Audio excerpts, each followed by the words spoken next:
Spesso la gente viene ingannata da tante care, false persone, dalle parole viene incantata. Occhio, attenti all'adulazione, occhio, attenti all'adulazione. Il signor Corvo sopra un bel faggio tranquillo stava appollaiato, tenendo un bel pezzo di formaggio stretto nel suo becco dorato.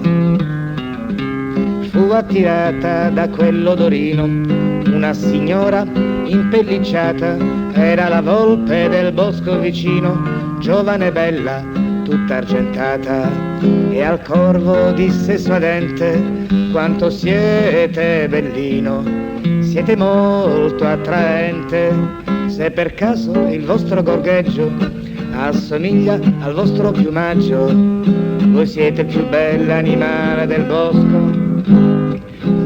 Spesso la gente viene ingannata da tante care false persone, dalle parole viene incantata. Occhio, attenti all'adulazione, occhio, attenti all'adulazione.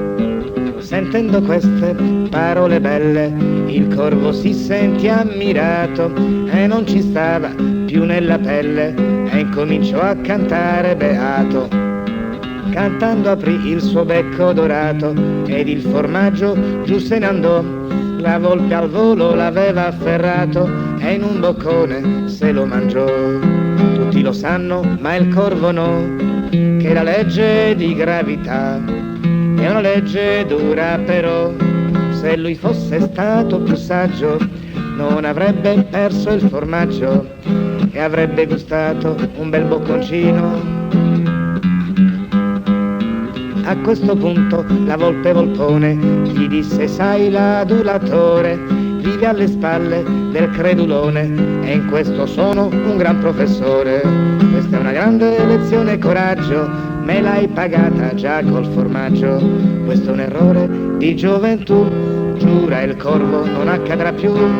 E senza preda, senza bottino, se ne volò via il poverino, se ne volò via il poverino. Occhio, attenti all'adulazione, occhio, attenti all'adulazione.